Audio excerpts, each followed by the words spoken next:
అస్సలాముఅలైకుం. Hi అండి. ఈరోజు రెసిపీని చూడండి. బీన్స్ విత్ చిన్నవి పచ్చి ప్రాన్స్ అండి. అవి నెక్స్ట్ ఇప్పుడు స్టవ్ మీద ప్యాన్ పెట్టుకోండి. ప్యాన్ హీట్ అయిన తర్వాత దాంట్లో ఆయిల్ అనేది యాడ్ చేసుకుందామండి. ఆయిల్ అనేది మీరు ఎంత ఆయిల్ని తింటారో మీ డైట్ ప్లాన్ని బట్టి అంత ఆయిల్ని వేసుకోండి. లేదు మీరు ఆయిల్ తినరు అంటే కొన్ని డ్రాప్స్ వేసుకుంటారంటే మీ ఇష్టం అండి. అంతనే వేసుకొని వండండి. కాకపోతే కర్రీస్లో మేము టేస్టీగా తినాలనుకున్నప్పుడు ఆయిల్ ఎక్కువ ఉంటేనే టేస్ట్గా ఉంటుందండి. ఆయిల్ హీట్ అయిన తర్వాత దాంట్లో ఆనియన్స్ని యాడ్ చేసుకుందామండి. అండ్ పచ్చిమిరపకాయలని కూడా కట్ చేసేసి ఒక పచ్చిమిరపకాయని 4 పీసెస్లా కట్ చేసేసి వేసుకున్నామండి. ఇప్పుడు బాగా ఫ్రై చేయండి. ఆనియన్స్ అనేవి బాగా ఫ్రై అయిపోవాలండి. చూడండి ఇవి బాగా ఫ్రై అయిపోయాయి. ఇంకా నెక్స్ట్ మెత్తగా కూడా అయ్యాయండి. దీన్ని ఇలాగే కలుపుతూ ఫ్రై చేయండి మధ్యలో. ఇప్పుడు దీంట్లో కొంచెం లైట్గా ఒక చిన్న టేబుల్ స్పూన్ అల్లం వెల్లుల్లి పేస్ట్ని యాడ్ చేయండి. దాని పచ్చివాసన వెళ్ళే వరకు దాన్ని ఫ్రై చేయండి. ఫ్రై చేసిన తర్వాత దాంట్లో కట్ చేసి పెట్టుకున్న బీన్స్ని అని బర్బాటీని యాడ్ చేసుకోండి.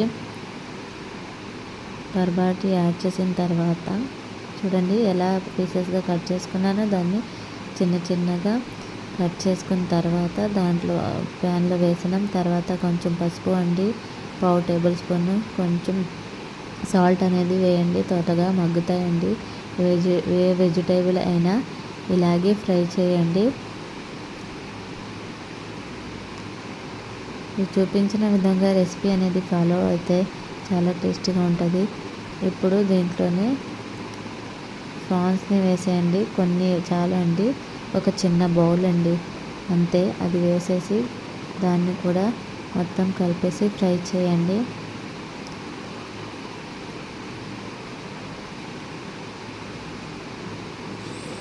ఇప్పుడు చూడండి ఈ ఫ్రై మగ్గాయండి. కొంచెం సేపు ఉన్న తర్వాత మూత తీసి చూస్తే నేను చూపించిన విధంగా ఈ రెసిపీని ఫాలో అవ్వండి.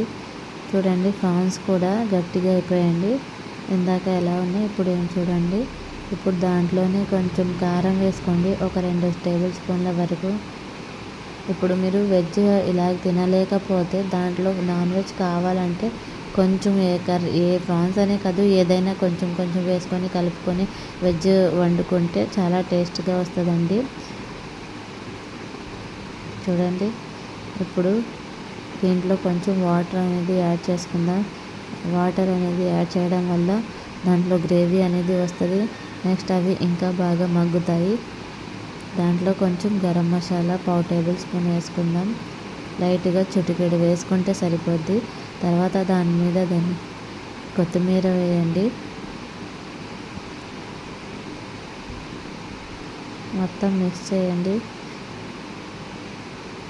ఇప్పుడు కొంచెం సేపు మూత పెట్టేసి వదిలేయండి.